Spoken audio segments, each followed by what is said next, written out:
Welcome to my SM Story channel. جادوئی دنیا سے ایک اور کہانی. یہ کہانی ہے شیزی ہاسپٹل کی، جہاں ایک رات ایک طوفان نے اس ہسپتال کو چاروں طرف سے گھیر لیا ہوتا ہے. یہ عجیب و غریب طوفان اس قدر شدید ہوتا ہے کہ اس کی وجہ سے پورا ہسپتال ہل کر رہ جاتا ہے. پورا پیرامیڈیکل اسٹاف، ڈاکٹر، نرسز، ہر لوگ بہت زیادہ پریشان ہوتے ہیں. یہی نہیں، یہاں پہ آنے والے مریض بھی بہت زیادہ پریشان ہو جاتے ہیں. ہر کوئی، ڈاکٹر، نرسز، سب صرف اس وجہ سے پریشان ہی نہیں ہوتے کہ اتنی بڑی قیامت ٹوٹ پڑی ہے، بلکہ وہ سب لوگ ایماندار اور نہایت انسانیت سے محبت کرنے والے ہوتے ہیں. ان سب کی خواہش یہ ہوتی ہے کہ کسی نہ کسی طریقے سے اس ہاسپٹل میں رہنے والے ہر مریض کو بچا لیا جائے. پر طوفان اس قدر شدید ہوتا ہے کہ اس نے سب کو ہلا کر رکھ دیا ہوتا ہے. آہستہ آہستہ یہ طوفان پورے شہر میں پھیل جاتا ہے اور مریضوں کی تعداد آہستہ آہستہ بڑھنے لگ جاتی ہے. یہ تعداد اس قدر بڑھنے لگ جاتی ہے کہ ڈاکٹر ایسا لگتا ہے جیسے غائب ہو گئے ہیں، کیونکہ ڈاکٹرز کی کمی ہونے لگ جاتی ہے. اسپتال والوں کو سمجھ ہی نہیں آتا کہ وہ کیا کریں. جب وہ ریڈیو پر یہ بات سنتے ہیں کہ یہ طوفان ابھی اور شدت اختیار کرے گا، تو اسپتال کے اندر جیسے قیامت کے اوپر قیامت ٹوٹ پڑتی ہے. اسی میں کچھ ایسا ہوتا ہے جس نے سب کو ہلا کر رکھ دیا ہوتا ہے. اسی اثنا میں ایک ایسا پیشنٹ آتا ہے ان کے پاس جس کی وجہ سے پورا اسپتال ہل کر رہ جاتا ہے. ایمبولینس بھر بھر کر آ رہی ہوتی ہے اسپتال کے اندر، لیکن وہ پیشنٹ کچھ الگ طرح کا ہوتا ہے. اسے کرنٹ لگ جاتا ہے اور اس کا خون بھی نہیں رک رہا ہوتا. چاروں طرف چیخو پکار مچ جاتی ہے. آخر اس پیشنٹ کو کس طرح بچایا جائے؟ اس پیشنٹ کے ساتھ بھی کوئی نہیں آتا جو اسے بتا سکے کہ اس کا تعلق کہاں سے ہے. پورا اسپتال اب جہاں پر خون کی کمی بھی ہونے لگ جاتی ہے اور آکسیجن کی کمی بھی، کیونکہ مریضوں کی تعداد دن بدن بڑھتی جا رہی ہوتی ہے. وہ پیشنٹ ایک معصوم چھوٹا سا بچہ ہوتا ہے. اس بچے کی معصومیت اور مسکراہٹ دیکھ کر ڈاکٹر بہت زیادہ پریشان ہوتے ہیں کہ اس بچے کو ہم کس طرح بچائیں. وہ اپنے رکھے ہوئے فریزر میں ہر طرف خون کا معائنہ کرتے ہیں کہ شاید کوئی خون اس بچے کو مل جائے، پر وہ ناکام ہو جاتے ہیں. اور وہ پورے ہسپتال کے اندر اعلان کرواتے ہیں کہ کوئی آئے اور والنٹیئر ہی آ کر اس بچے کو کوئی اپنا خون دے دے. ڈاکٹرز چیختے ہیں، چلاتے ہیں، کیونکہ وہ ڈاکٹر انسانیت کی خدمت کرتے ہیں. انہیں اس وقت اس چیز کی پرواہ نہیں ہوتی کہ ان کی جان بھی خطرے میں ہے، کسی بھی وقت اسپتال کی بلڈنگ بھی گر سکتی ہے، لیکن وہ لوگ کسی بھی چیز کا خطرہ مول لینے کے لیے تیار ہوتے ہیں، کیونکہ انہوں نے اپنے پیشنٹس کو بچانا ہوتا ہے. یہی تو کمال تھا اس شیزی ہاسپٹل کا. وہیں پر بچہ بہت تیزی سے رو رہا ہوتا ہے، درد اور تکلیف میں. اس کے پاس بیٹھی ہوئی نرس اسے دلاسا دیتی ہے، اسے پیار کرتی ہے کہ تمہیں کچھ نہیں ہوگا، تم بچ جاؤ گے، تمہیں کچھ بھی نہیں ہوگا، ہم تمہیں بچا لیں گے. یقیناً کوئی نہ کوئی حل، کوئی نہ کوئی راستہ ضرور نکل آئے گا جو تمہارے لیے آسانی اور خوشی لے کر آئے گا. بچہ نرس کی بات سن کر کچھ دیر کے لیے تو خاموش ہوتا ہے اور سکون میں بھی آ جاتا ہے، لیکن وہ نرس اتنی زیادہ پریشان ہوتی ہے اور ساتھ میں رحم دل بھی ہوتی ہے. وہ ڈاکٹرز کے پاس جاتی ہے اور کہتی ہے کہ آخر ایسی بھی کیا بات ہے جو اس بچے کا خون ہی میچ نہیں ہو پا رہا. تو ڈاکٹر اسے سمجھاتے ہیں کہ اس بچے کے اندر جو خون ہے وہ ایک یونیک قسم کا ہے جو بہت چند لوگوں کا ہوتا ہے. اس وجہ سے ہم بہت زیادہ پریشان ہیں. ہمارے بلڈ بینک بھی اسی وجہ سے خالی پڑے ہوئے ہیں اور ایمرجنسی لگنے کی وجہ سے ہمیں کہیں سے بھی خون نہیں مل رہا. اتنے میں اچانک سے ایک ڈاکٹر آتا ہے. اس کا نام ڈاکٹر ریان ہوتا ہے. ڈاکٹر ریان کو جب یہ بات پتہ چلتی ہے کہ ہمارے ہاسپٹل میں ایک انتہائی عجیب و غریب کیس سامنے آیا ہے جس کا خون ہی کسی سے نہیں مل پا رہا، تو وہ اس پریشانی میں مبتلا ہو جاتا ہے کہ آخر یہ کیسے ممکن ہے کہ ہم باہر جا نہیں سکتے اور اندر کسی کا خون میچ ہو نہیں رہا. ڈاکٹر ریان سمجھ جاتا ہے کہ اب اسے کیا کرنا ہے. وہ اپنے آپ کو باندھتا ہے اور اپنا خون چیک کرتا ہے، کیونکہ اصل میں جو خون اس بچے کا ہوتا ہے وہی خون اس ڈاکٹر ریان کا بھی ہوتا ہے. وہ بلڈ گروپ دونوں کا میچ ہو جاتا ہے. اب اصل میں مسئلہ یہ ہوتا ہے کہ اگر ڈاکٹر ریان اس کو خون دینے کے لیے کھڑا ہو جائے گا تو اور بھی بہت ساری پریشانیاں ہو سکتی ہیں، کیونکہ اس وقت ڈاکٹرز کی تعداد بہت کم ہوتی جا رہی ہوتی ہے، اسپتال مریضوں سے بھرا ہوا ہوتا ہے. لیکن ڈاکٹر ریان نرسز کو بلاتا ہے اور کہتا ہے کہ تم میرا خون نکالو اور میرا خون نکالنے کے بعد اس بچے کے ساتھ میرا خون میچ کرو. ہم اس سے زیادہ انتظار نہیں کر سکتے، ہمیں اس بچے کو ہر قیمت میں بچانا ہوگا، کیونکہ یہی تو ہمارا کام ہے.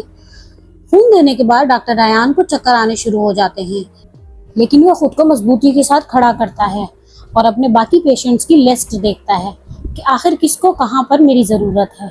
یہی تو کام ہوتا ہے ڈاکٹرز کا کہ اپنا دکھ درد بھول کر وہ اپنے پیشنٹس کے پیچھے لگ جاتے ہیں اور ان کا دکھ اور تکلیف کو دور کرنے کی کوشش کرتے ہیں۔ وہ رات بہت سخت ہوتی ہے، اتنی اندھیری رات کہ پتہ ہی نہیں لگتا کہ یہ قیامت کب ختم ہوگی۔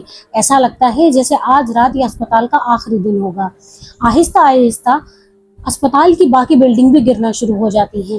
یہ لوگ اسپتال میں سے مریضوں کو دوسری جگہ منتقل کرنا شروع کر دیتے ہیں اور سب سے زیادہ فکر اس بچے کی ہو رہی ہوتی ہے، کیونکہ اس بچے کا کوئی بھی نہیں ہوتا۔ وہ لوگ اعلان کرواتے ہیں اور پتہ کرواتے ہیں کہ آخر اس بچے کا کوئی جاننے والا ہے جو اسے لے جا سکے، اس کی ٹیک کیئر کر سکے، کیونکہ اسپتال اب اس قابل نہیں تھا کہ وہ کسی کو بھی رکھ سکے۔ اس رات اسپتال کے اندر اتنی آندھی طوفان آتے ہیں کہ اسپتال میں کوئی بھی نہیں رک پاتا، سب کے سب چلے جاتے ہیں کیونکہ بلڈنگ گر رہی ہوتی ہے۔ نرس اس بچے کے پاس آتی ہے جو بچہ ابھی بھی ٹھیک نہیں ہو رہا ہوتا۔ ڈاکٹر ایان بھاگے ہوئے اس بچے کے پاس آنے کی کوشش کرتے ہیں کہ کسی طریقے سے ہم اس بچے کو تو بچا سکیں۔ وہ لوگ آکسیجن چیک کرتے ہیں، آکسیجن ختم ہو چکی ہوتی ہے۔ انہیں سمجھ نہیں آ رہا ہوتا کہ آخر وہ کوئی ایسی کیا ترکیب لگائیں کہ جس سے بچہ بچ سکے۔ انہوں نے اپنی پوری کوشش کر لی ہوتی ہے، بچے کو خون بھی لگا دیا ہوتا ہے اور آکسیجن بھی، لیکن وہ بچہ کسی بھی طریقے سے زندگی کی طرف لوٹ نہیں رہا ہوتا ہے۔ آخری میں نرسیں رونا شروع کر دیتی ہیں اور دعا مانگنا شروع کر دیتی ہیں کہ کوئی ایسا میجک ہو جائے، کوئی ایسا جادو ہو جائے کہ یہ بچہ بچ جائے، لیکن وہ بچہ تکلیف کی طرف جا رہا ہوتا ہے۔ کسی کو کچھ سمجھ نہیں آتا۔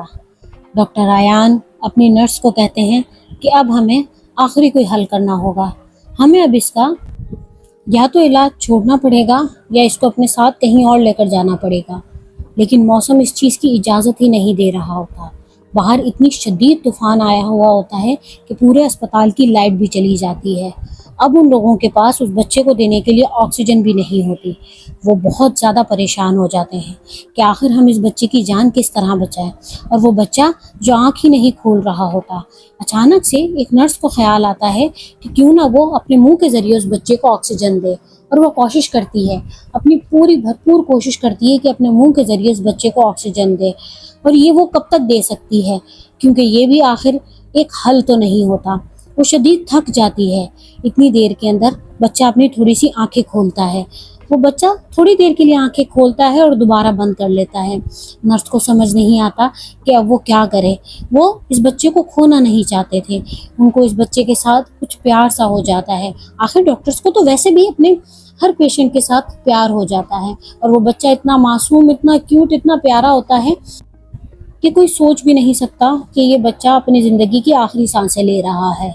ڈاکٹر ایان بھاگ کر اس بچے کا ہاتھ اپنے ہاتھ میں لیتے ہیں، اس بچے کو گلے سے لگاتے ہیں اور یہ اسے پیار بھری نظروں سے دیکھتے ہیں اور کہتے ہیں کہ کاش کوئی ایسا جادو ہو جائے، کاش کہ کوئی ایسا میجک ہو جائے کہ کچھ ہو جائے اور یہ بچہ بچ جائے۔ اچانک سے ایک نرس دوڑتی ہوئی اسپتال کے کسی کونے میں سے ایک بچا ہوا آکسیجن کا سلنڈر لے کر آتی ہے اور اس بچے کو لگاتی ہے۔ اس بچے کو جیسے ہی لگاتے ہیں اس کی ہارٹ بیٹ بھی کم ہونا شروع ہو جاتی ہے۔ وہ زور زور سے اس کو پمپ کرنا شروع کرتی ہے کہ کسی طریقے سے اس کی ہارٹ بیٹ بھی ٹھیک ہو جائے۔ یہ بہت مشکل مرحلہ ہوتا ہے، ہر طرف صرف مایوسی ہی مایوسی نظر آ رہی ہوتی ہے۔ ڈاکٹرز کو سمجھ ہی نہیں آتا کہ آخر ہم کیسا کیا کریں۔ ڈاکٹر ایان آ کے اس بچے کی نبض چیک کرتے ہیں جو بہت تیزی سے دھک دھک کر رہی ہوتی ہے، اور اچانک سے وہ بچہ آنکھیں کھول لیتا ہے۔ ڈاکٹر ایان یہ دیکھ کر بہت زیادہ حیران رہ جاتے ہیں کہ آخر ایسا کیا کرشمہ ہوا ہے، ایسا کیا جادو ہوا ہے کہ بچے نے ایک دم سے آنکھیں کھول لی۔ تو ڈاکٹر وہ بھاگا ہوا سینئر ڈاکٹرز کے پاس جاتا ہے اور جا کے بتاتا ہے کہ ہمارے پاس سلنڈر کی بہت زیادہ کمی تھی، ہمیں تو سلنڈر بھی نہیں مل رہا ہوتا۔ آخر اس بچے کو جو ہمیں آکسیجن لگائی وہ کہیں کونے میں سے پڑے ہوئے سلنڈر میں سے لگائی، لیکن جب چیک کرتے ہیں تو اس سلنڈر میں بھی آکسیجن نہیں ہوتی، لیکن اس بچے کو آکسیجن مل رہی ہوتی ہے۔ وہ سمجھ نہیں پاتے، کچھ دیر کے لیے پریشان ہوتے ہیں، لیکن کیونکہ جب وہ دیکھتے ہیں کہ بچہ اپنی زندگی کی طرف لوٹ آیا ہے تو وہ بہت خوش ہوتے ہیں ان کے سامنے ان کی زندگی کا یہ سب سے عجیب و غریب کیس ہوتا ہے۔ وہ سب بے انتہا خوش ہوتے ہیں اور تھوڑے سے پریشان بھی کہ آخر یہ کیسے ہو گیا، لیکن کیونکہ اسپتالوں کے اندر ڈاکٹر کے سامنے ہمیشہ ہی کچھ نہ کچھ چمتکار ہوتا ہے، کچھ نہ کچھ ایسا ضرور ہوتا ہے کہ کبھی کوئی مرتے مرتے بچ جاتا ہے اور کبھی کوئی کسی کو کچھ نہیں ہوا ہوتا اور وہ موت کے آغوش میں جا کے سو جاتا ہے۔ دن نکل آتا ہے، سورج کی روشنی چاروں طرف پھیلنا شروع ہو جاتی ہے اور اسپتال اب دوبارہ سے اپنی زندگی کی طرف لوٹنا شروع ہوتا ہے۔ یہ رات بہت بھیانک تھی۔ اس رات میں ان ڈاکٹرز نے بہت ساری زندگیوں کو بچایا اور بہت ساری زندگیوں کو کھویا۔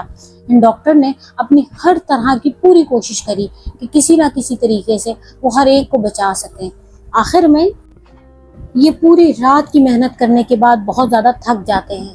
ڈاکٹر ریان صبح ہوتے ہی اس بچے کے پاس جاتے ہیں، اس کو چیک کرتے ہیں کہ شکر ہے کہ یہ بچہ بچ چکا ہے۔ وہ بچہ آنکھیں کھولتا ہے، ڈاکٹر ریان سے باتیں کرتا ہے اور بتاتا ہے کہ میں اس دنیا میں اکیلا ہوں، میرا کوئی بھی نہیں ہے۔ ڈاکٹر ریان بے انتہا دکھی ہوتے ہیں اور وہ اس بات کا عہد کر لیتے ہیں اپنی ٹیم کے ساتھ مل کر کہ ہم اس بچے کو پڑھائیں گے، لکھائیں گے اور اپنے ہی جیسا ایک قابل ڈاکٹر بنائیں گے۔ ان کی پوری ٹیم اس بات پر بالکل متفق ہو جاتی ہے۔ اب یہ ڈاکٹر بہت شدید تھک چکے ہوتے ہیں، انہیں سمجھ نہیں آ رہا ہوتا کہ آج ہم کام کیسے کریں گے، لیکن کیونکہ وہ ڈاکٹر ہیں اور انہوں نے کام کرنا ہے تو وہ اسی اسپرٹ کے ساتھ دوبارہ سے کھڑے ہو جاتے ہیں کہ ڈیوٹی تو ڈیوٹی ہے اور ڈیوٹی تو کرنی پڑے گی، اور یہ ڈیوٹی تو انسانیت کی خدمت کی ڈیوٹی ہے۔